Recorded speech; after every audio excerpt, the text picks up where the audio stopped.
Good afternoon, everyone, and welcome to MOS Live.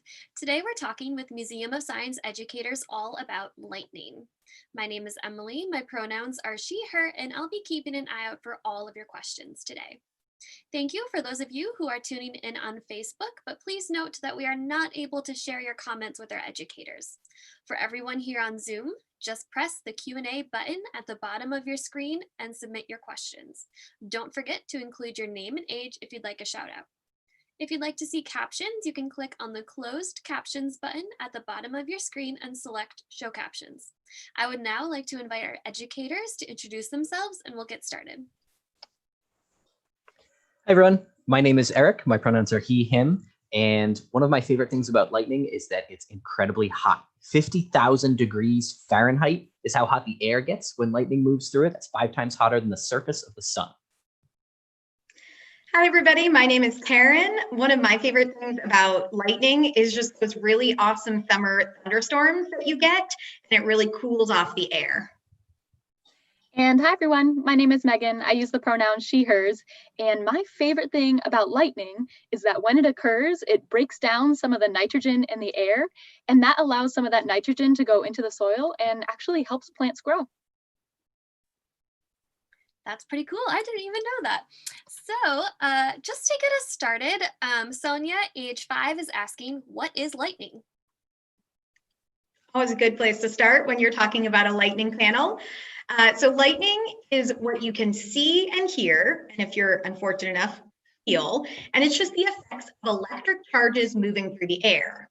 I think we also need to describe what are electric charges.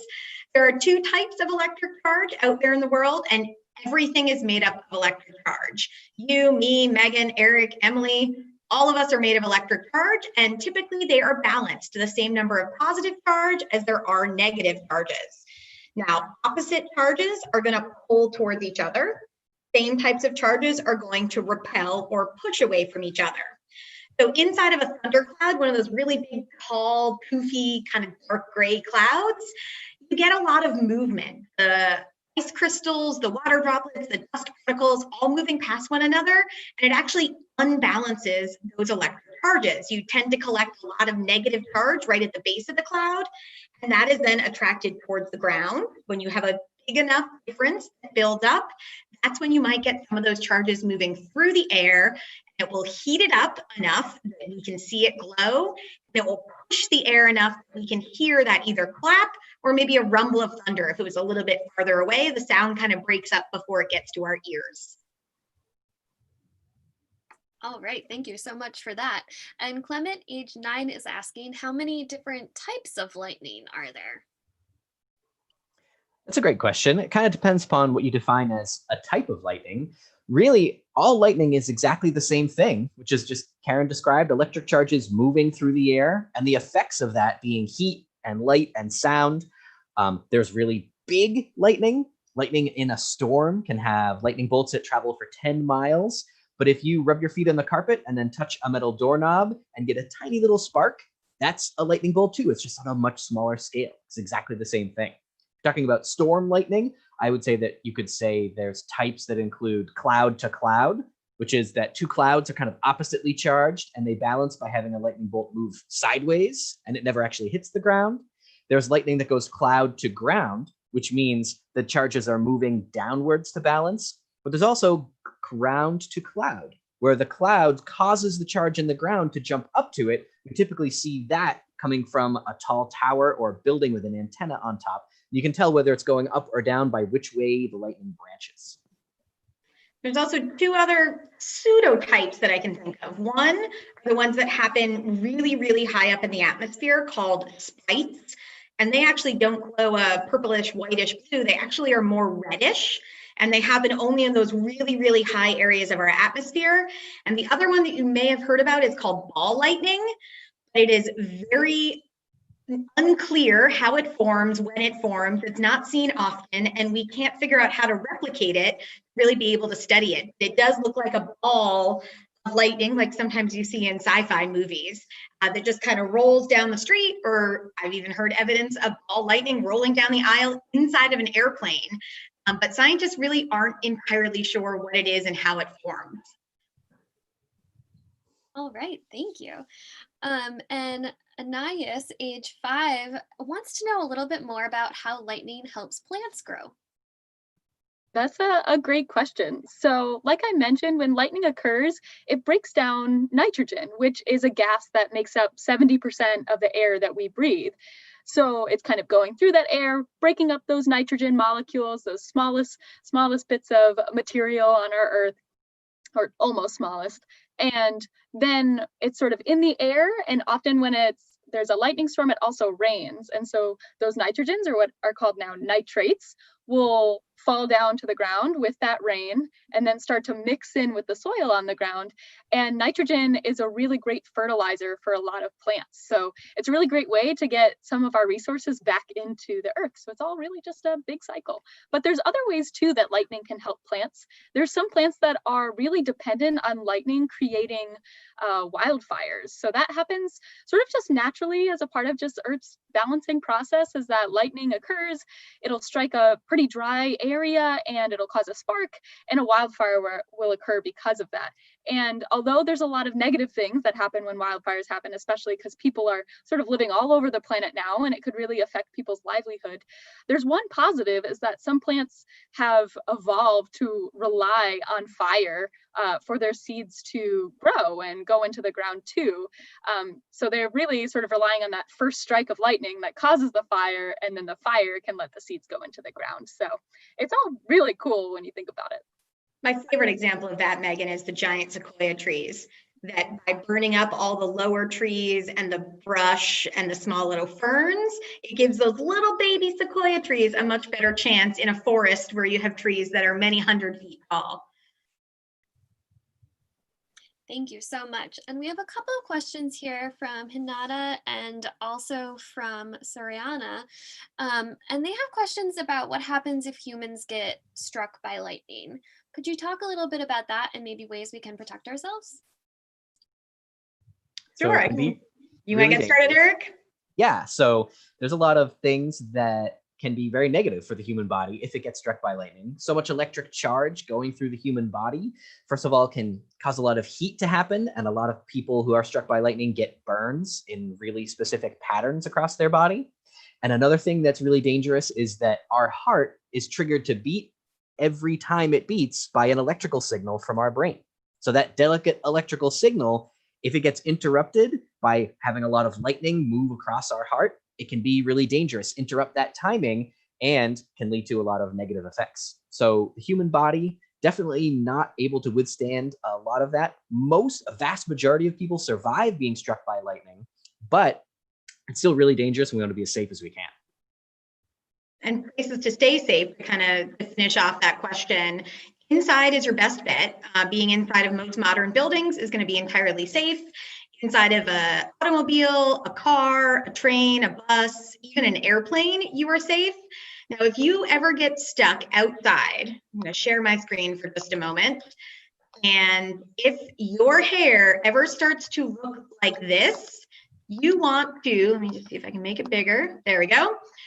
You want to run like the Dickens, because what is happening here, although these women look kind of unaffected and unconcerned, it means lightning is about to strike really close to where they are. And if you're out and trapped and you don't have a building, you don't have a car or a bus or a train, this is a position that you want to be in, sort of as low to the ground as possible with as little of your body touching the ground, because if lightning strikes nearby, it's going to move through the ground. So if you decide I want to be low down, I'm going to lie flat on my back or flat on my stomach, if it strikes nearby, it can still cross over your heart, which is, as Eric just said, is one of the more dangerous things when it comes to electricity. All right, thank you. And then Colin, age 10, is asking, how does climate change affect lightning? Yeah, that's a good question, because climate change is what we sort of call a wicked problem. So it is influenced by a lot of different things, and it also influences a lot of different things. It has its hands in every pot. And you bet that it also has its hands in the pot of lightning and storms. And we know that climate change is causing more extreme weather and more extreme weather events. And that can include include lightning storms. And that can also influence kind of what I was talking about earlier with the frequency of wildfires. Those two things can be really well connected. So if you think about earlier this year, you may remember that there was these big Australian wildfires that occurred that were really long lasting and affected a lot of the wildlife. Those were thought to have been started a little bit by people, as well as some storms that were in the area because it was a really dry conditions. When we think about when lightning storms sort of form too, a critical ingredient is moisture in the air, and climate change is certainly making areas of our world a lot warmer. So that moisture is going to be in that air, and it's just going to drive those storms to occur more often. Great, thank you. We talked a little bit about our planet, but what about other planets? Is there lightning on other planets as well? There definitely is. There's lightning wherever there's lots of turbulent masses of gas moving around on Earth. It's our air and the moisture in it. There's lightning on Jupiter and Saturn that dwarfs anything that we have on our planet because those are gas giants. So their atmospheres are gigantic. They have storms on them that are bigger than our entire planet, thousands of miles across. And they have lightning bolts that are huge. They go way, way further than anything we have here on the Earth. We have seen evidence of that. We don't have any really great pictures of a lightning bolt on Jupiter, but we have found evidence that there is these really massive discharges involving so much more energy than anything we've ever seen on the Earth. Thank you. And I know we talked a little bit about this earlier, but we've gotten a question again from Gwen, age 9. Could you just describe the difference between lightning and thunder? One is what you see and one is what you hear. So when those electric charges move through the air, it heats them up so much that the air molecules are moving back and forth, back and forth, back and forth until they start giving off light. So that's why we see the lightning bolt. And then as those air molecules are moving around really fast, they're bumping into their neighboring air molecules, into the next one, so on and so forth, until eventually that air hits your eardrum and we perceive that as sort of a clap of thunder, or again, maybe a rumble if the sound's kind of gotten broken up along the way. So lightning is what you see and thunder is what you hear. You never have thunder without lightning or lightning without thunder. Awesome, thank you. And how fast is lightning? We've had that question before. Yeah, and I was going to say, it's hard to know exactly how fast the charges are moving, but what you see is the speed of light, and what you hear is the speed of sound, which is a constant. But that lightning bolt, as Eric just said, is happening in about a billionth of a second. The charges leaking down through the air and meeting the positive charges and discharging back up. So incredibly fast. Much quicker than a blink of an eye. We have a really cool video that we show in our Theater of Electricity. Would you like to see it, Eric? Super ultra slow. Oh, you have it here, Karen? I do. Let's see it. I came prepared, and let's see. I think this is the good one. You can narrate it as it goes. It takes a second to get started, but you can see that this is only, what did it say, 4 point something milliseconds. Right. So this whole entire thing is a small fraction of a second, this whole video. And you can see from the tower, you start to see the trail going up and it's branching out. So the charge is traveling up towards the cloud, even though the cloud is what's causing the lightning. And you see the discharge when lots of charges move and then it kind of lets off and then more go. So kind of lots of different events within that one lightning bolt, lots of times when charge is going and then finding a new path through the air and heating it up. All of this happens so much faster than the blink of an eye, those charges moving nearly at the speed of light, which is 186,000 miles an hour. So faster than you can pretty much imagine. Yeah, so we haven't even finished those 4.7 ms, I assume is milliseconds or microseconds. So yeah, you cannot see this with your eyeballs. This is a very, very high speed camera that we slow way down to get these videos. Yeah, I finally got smart and added those to our slide deck, Eric. Perfect. That was great. Thank you so much for sharing. So in that video, it looks like lightning is like a white color, but could you tell us a little bit more about what color lightning is? Yeah, I can get us started on that one. So, if you've ever been to the Museum of Science and had a chance to see one of our lightning shows in our Theater of Electricity, you might see that our lightning is sort of a bright white, maybe kind of bluish color. And that color is really dictated by what those electric charges are moving through and what gases are in the air in that space. So, like I said earlier, this is really well connected, is that our air is made up of 70% nitrogen, right? So when those electric charges are moving through that air, that nitrogen is really dictating, and the other materials like oxygen and CO2 are going to dictate what color we see as those electric charges are moving through and emitting light. So we see a sort of whitish, maybe bluish color. But if those electric charges were to pass through another gas, they might show another color. And I know Karen has some in mind that she likes to share in the different colors. I do. I always like to talk about neon lights. Sometimes when we think of neon lights, you might think of red or blue or green, when in fact, the only lamp that is actually neon gas is the red one. So when you run an electric current through pure neon gas, it glows red.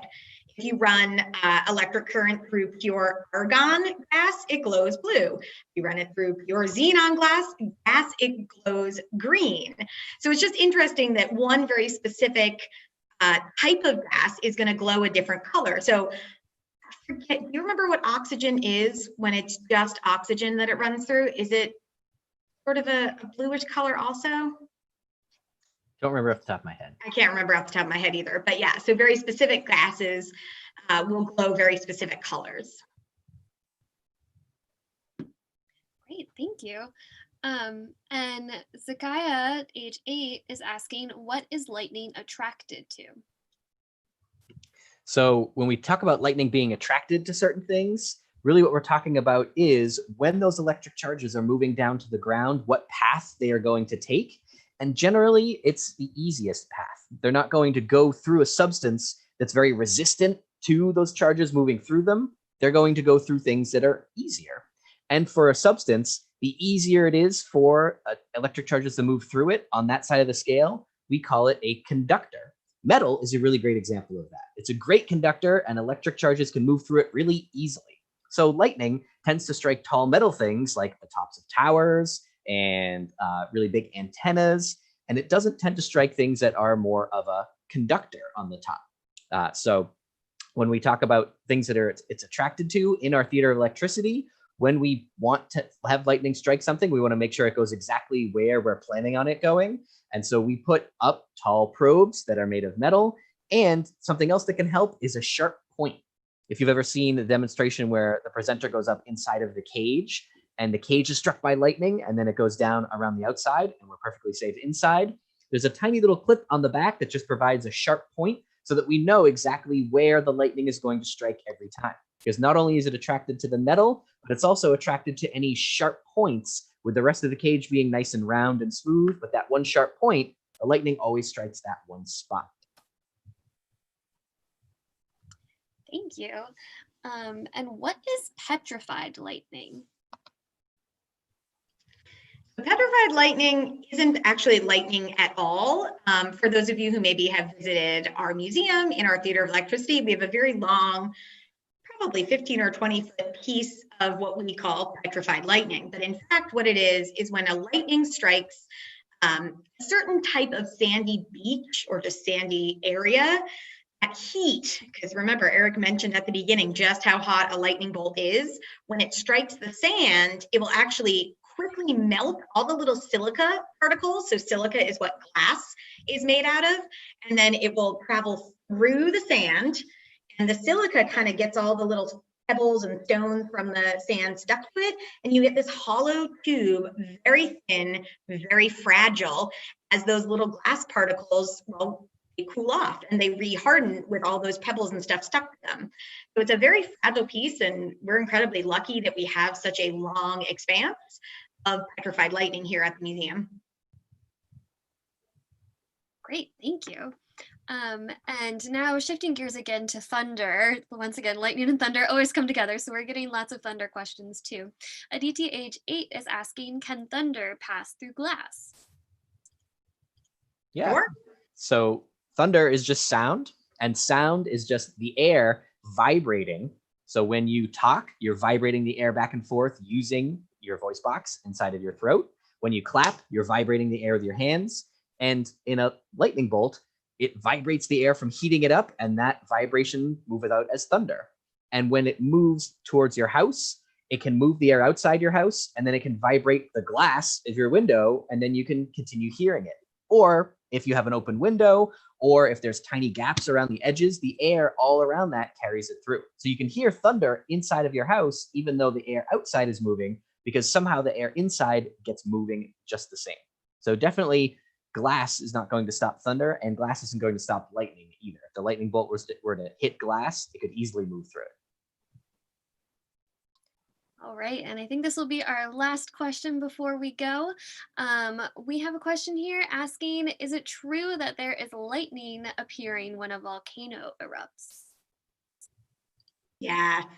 So too bad Becca, our colleague, isn't here. She loves talking about volcanoes, but when you have that plume that shoots up from a volcano, I came prepared for this question also. You can see here all of that smoke and ash as it is erupting out of the volcano.